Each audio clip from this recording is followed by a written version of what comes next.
Welcome to Whisperwood Stories. Today's r/nosleep story is from user Emotional String. Let's begin.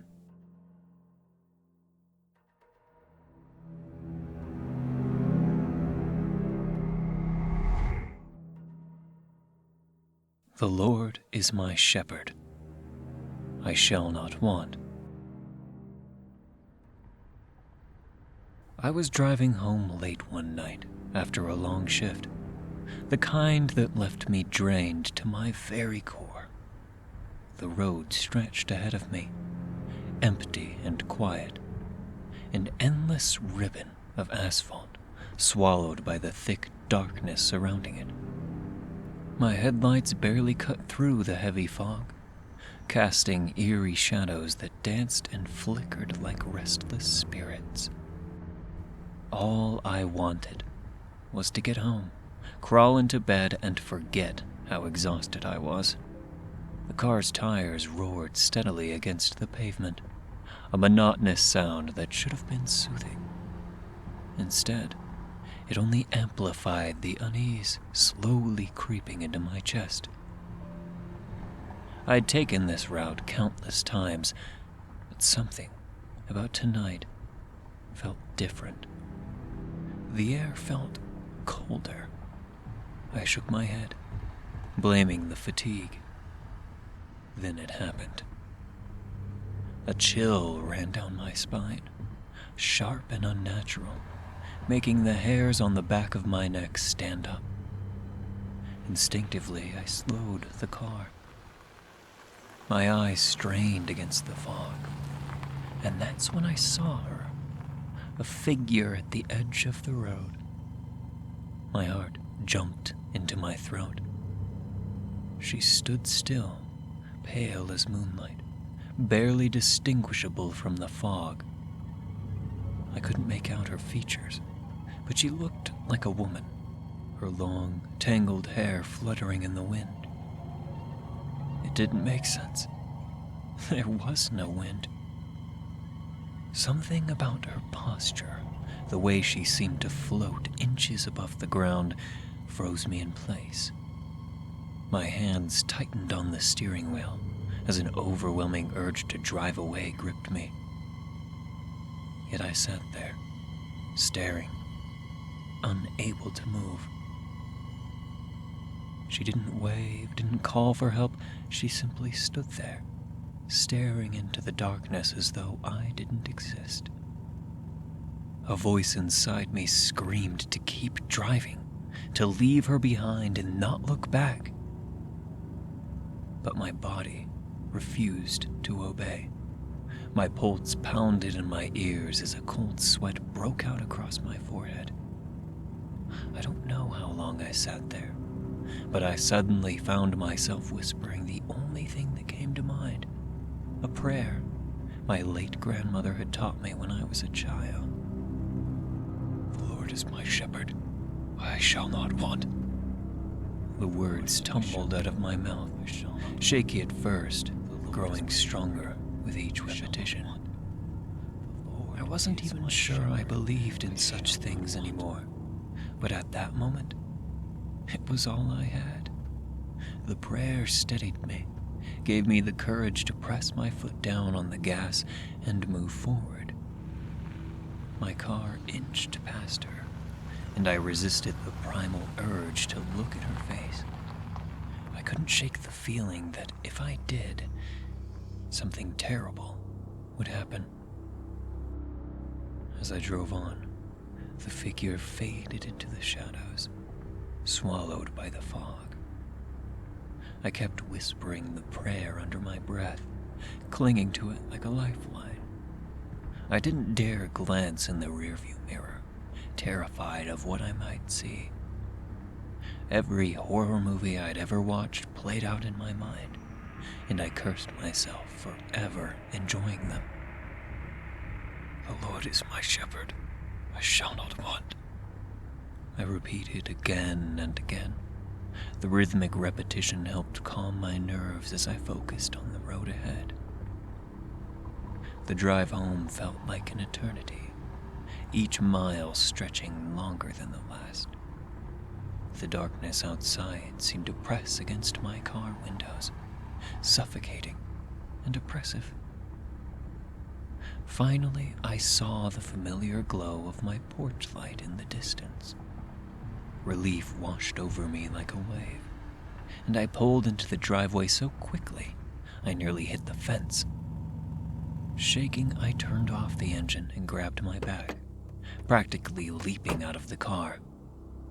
The cold night air hit me, but I barely noticed. All I could think about was getting inside, locking the door, and putting this nightmare behind me. My hands fumbled with the keys as I reached the front door. They trembled so badly that I dropped them once, then twice. I cursed under my breath, still whispering the prayer as if it would somehow shield me. The words had become a mantra, an anchor in a sea of panic. When I finally got the door open, I stumbled inside and slammed it shut behind me. The faint glow of the street lamp outside spilled into the hallway, offering just enough light to navigate. I didn't bother turning on the living room lights. I just needed to get to my bedroom and feel the safety of my walls around me. But as I reached for the light switch near the door, something stopped me. I don't know what it was. An instinct, a presence, a sense of being watched. But I froze. My breath caught in my throat as I turned my head ever so slightly. That's when I saw her. Again. She was standing in the darkness, just a few feet away from me. Her wet hair hung in long, stringy strands, clinging to her face. Her eyes, wide, unblinking, locked onto mine with a look that sent ice through my veins. And her mouth was twisted into a grotesque grin, stretching unnaturally across her face. I couldn't move. My legs felt like jelly, my body paralyzed by fear. Smiling, she tilted her head to one side, then the other, a slow, deliberate motion that seemed almost playful. The grin on her face grew wider, impossibly wide. And then, to my horror, she spoke in a sing-song tone. "The Lord is my shepherd, I shall not want," she said, her voice a chilling mockery of my prayer. My knees buckled, and I stumbled back against the door. She took a step closer, her bare feet soundless against the floor. Each repetition was ended with an eardrum-piercing laughter.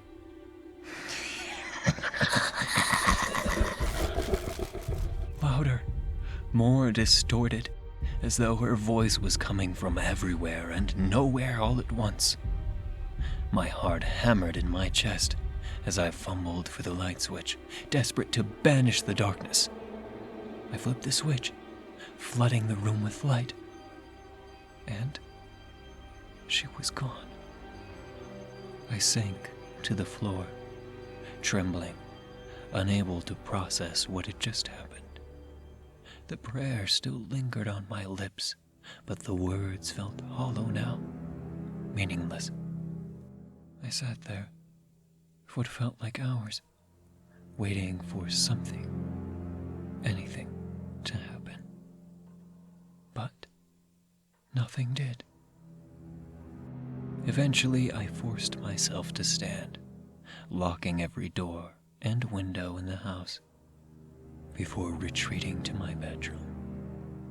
I left the lights on, unwilling to face the darkness again.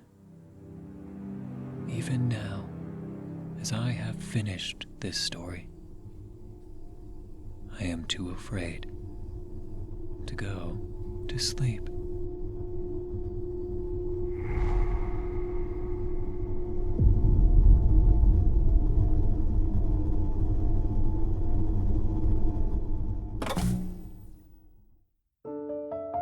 Thank you for listening to Whisperwood Stories. If you enjoyed, don't forget to comment, like, and subscribe down below. Do you have a story that you'd like me to read here? Consider commenting or sending it to whisperwoodsubmissions@gmail.com. The story in this video was read with the author's permission. Thank you again for listening, and be sure to check out the original Reddit post. Want to support me? Check the link below where you can leave a tip if you wish. And remember, don't let the shadows get too close. Good night.